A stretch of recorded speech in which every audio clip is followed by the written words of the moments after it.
넥센타이어 2023년도 상반기 실적을 스루프트 회계로 분석하고 연말까지 매출을 예측해 보도록 하겠습니다. 매출은 5.7% 증가했고요. 영업이익은 142.4% 전환이익이 됐습니다. 흑자 전환이 됐다는 얘기입니다. WCAI 회전율 7.3회전으로 다소 높게 나타나고 있습니다. 먼저 원가회계 손익으로서 매출은 1조 원대로서 전년보다 5.7% 증가했고요. 가공비 배부 재고자산은 똑같이 5.7% 증가한 게 아니고 내렸습니다. 반대로 슬롯 입장에서는 바람직한 결과이고요. 원가회계상으로는 재고이익이 그만큼 줄게 되겠습니다. 매출 원가가 더 좀 내려가서 매출 총이익 219.4%로 증가했고 판매관리비 7.7% 증가했습니다.마는 영업이익은 331억 원으로서 전년도 영업손실 857억 원에서 138.6%가 전환이익으로 됐습니다. 영업이익률도 3.2% 상승됐습니다. 상승폭은 무려 11.8%나 크게 상승을 했습니다. 이익률이 크게 개선이 됐다는 얘기겠죠. 스루풋 관점에서 분석한 결과로는 매출에 비례하는 매출 재료비는 5.8%로 약간 상승했습니다. 이것으로 원재료 가격이 상승했다 이렇게 일자 추론을 해보고요.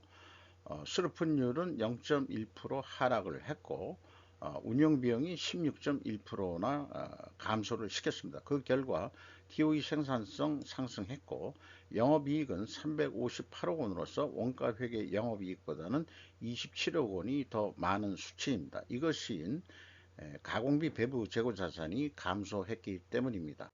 가공비 배부 재고 자산 감소액은 70억 5,700만 원으로서 여기서 가공 비율을 곱한 금액이 바로 원가회계 영업이익과의 차이가 나오게 될 것입니다.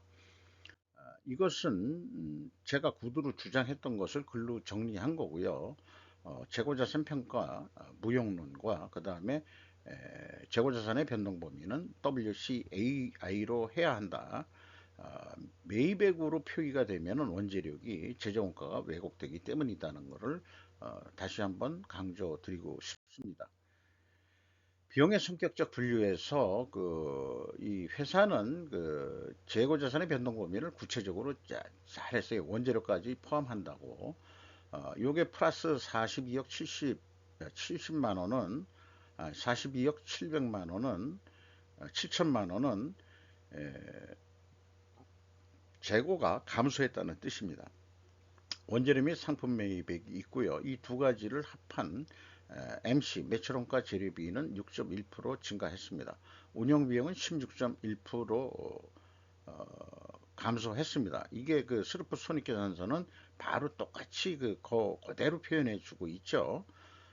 매출원가 재료비만 여기서 환산해 가지고 나중에 계산을 하는 겁니다.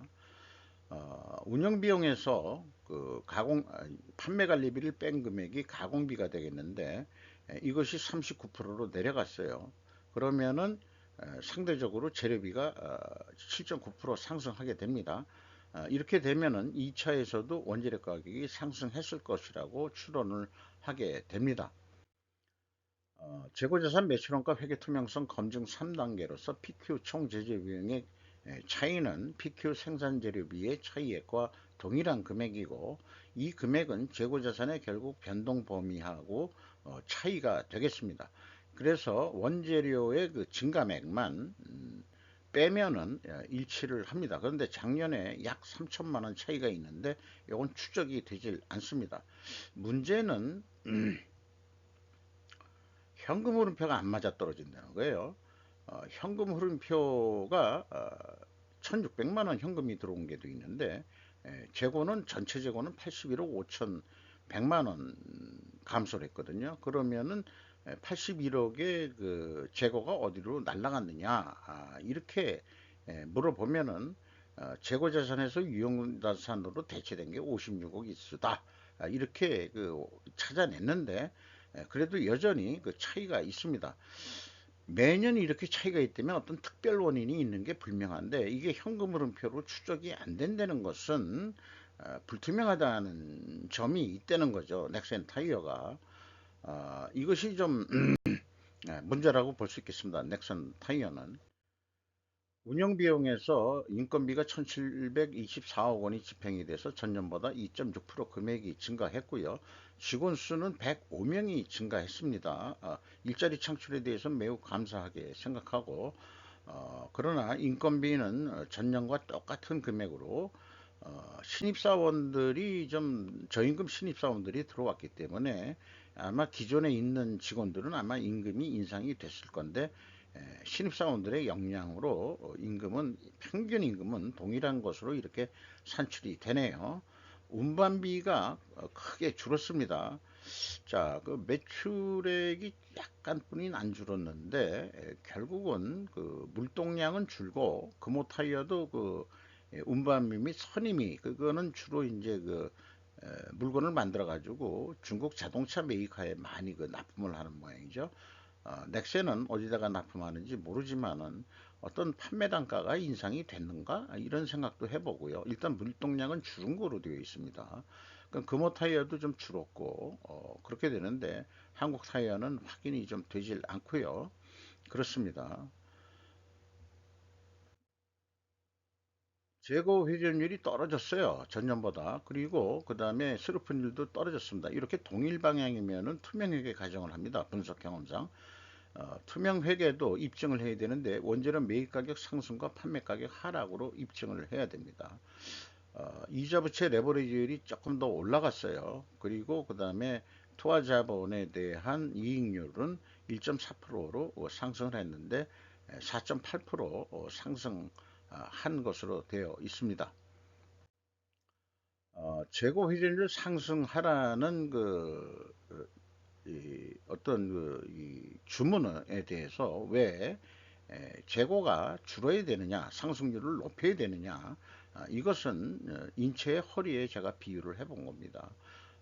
여기 그 비만 여성과 동일 인물이지만은 다이어트를 해서 이렇게 뺀 어느 사람이 더 경쟁력이 있겠냐, 이런 거로 한번 비유를 해보고 싶었던 거죠. 부식회계 개연성 가정이라고 했습니다만은 지금 동일 방향으로 하라 그랬기 때문에 투명회계 가정을 합니다. 이럴 때 아까 그 입증은 매입 가격 상승과 판매 가격 하락으로 나와야 됩니다. 그래야 입증이 됩니다. 그러면은 원재료 가격이 어떻게 됐냐? 7.3% 하락을 했습니다. 그 다음에 이 타이어도 판매 가격도 하락을 했습니다. 그래서 입증은 된다. 이렇게 좀 아닌가요? 제가 착각했나? 원재료 가격이 그 스루프 쪽에서는 그 상승했다라고 되어 있는데 그런 추론 모수는 여전히 좀 남는 거로 되어 있습니다. 금호 타이어와 비교할 때 중국 자본에게 쪽팔리지 아니한가? 여기다가 제가 이 말을 또 좀 썼네요. 요것은 이제 이 분식회계 가정에 대한 논리 도표고, 반증은 변호 입장에서 하는 거고요. 입증은 그 검사 입장에서 하는 겁니다. 그래서 투명을 더 입증을 하려고 그러면은 재고 회전율을 수량으로 산출해서 투명성 법정에 추가로 변호사 입장으로 제시를 해야 될 것이다. 이렇게 좀 말씀드리겠어요. 상반기 실적을 토대로 해서 연말 매출액을 예측해 보면은 2조 한 800억 원 하게 될 것 같습니다. 그런 경우에 511억 원 이익이 나게 되어 있는데 기대보다는 적게 나오죠. 왜 그러냐? 재고가 6% 정도 감소할 것으로 연말까지 그렇게 좀 예상이 될 경우에 그렇다는 얘기입니다. 반대로 그러면은 여기 위에서 한 1% 정도 매출을 더 노력하면은 계획한 600억 원 선의 이익이 나올 수 있다. 이렇게 되는데 매출 노력을 안 하고 재고만 그냥 6% 늘린다 그러면은 거꾸로 가만히 있어도 영업이익은 648억 원으로서 매출 1%더 노력한 것보다도 더 이익이 많이 나온다. 이런 얘기가 되겠습니다. 이것이 원가 회계가 계속해서 분식 회계의 유혹을 받는 원인이고 또한 모순이라고 할 수 있겠습니다. 스루풋 입장에서는 어, 2조 한 900억 원 정도로 예측이 됩니다. 이 경우 한 647억 원의 영업이익이 예상이 되는데 재고 회전율을 2.4%만 좀 더 노력을 해보자. 15회전을 달성한다 그러면은 매출은 2조 1,400억 정도의 매출 상승 효과에 의해서 영업이익은 899억, 한 900억의 이익을 낼 수 있다라고 예측해 볼 수 있겠습니다. 스루풋 회계 기준의 판매 가격은 209만 원이고 원가 회계 기준은 208만 원으로 큰 차이는 없습니다만은 스루풋이 더 높게 나오고 있습니다. 스루풋 관점이 이 판매 가격을 말하면 통과시켜야 관철시켜야 될 것이라고 봅니다. 이 경우가 재고가 계속 감소했을 때 어디에 해당하느냐 그러면 재고 회전율이 상승하고 이익이 증가한 것으로 나와야 됩니다. 그리고 판매예가는 원가회계보다 높게 나오게 되어 있다. 다소라도 높게 나오게 되어 있는 여기에 해당한다고 할 수 있겠습니다. 이것은 디프레이션에 의한 그런 상황에 대해서 제가 좀 정리한 건데 한번 읽어봐 주시고 좀 이해를 해 주시면 감사하겠어요. 주가는 7,860원으로서 연초보다 1,740원 상승했습니다. 장부 가격 대비 51%밖에 대우를 못 받고 있습니다. 한국 타이어나 그 다음에 넥센 타이어 국내 업체들이 금호 타이어 보다 또 이 시장에서 대우를 못 받고 있다는 것이 좀 안타깝기도 합니다. 왜 이렇게 경영을 못할까? 그런 거죠. 넥센이 44.95%를 가지고 있고 강병중 씨가 19.45%, 연금공단 들어와 있고 외국인은 6.02% 별로 관심이 별로 없네요. JP 모건과 모건 스탠리가 눈에 띕니다. 이상 넥센 타이어까지 타이어 3사 개별 실적을 정리해서 마치도록 하겠습니다.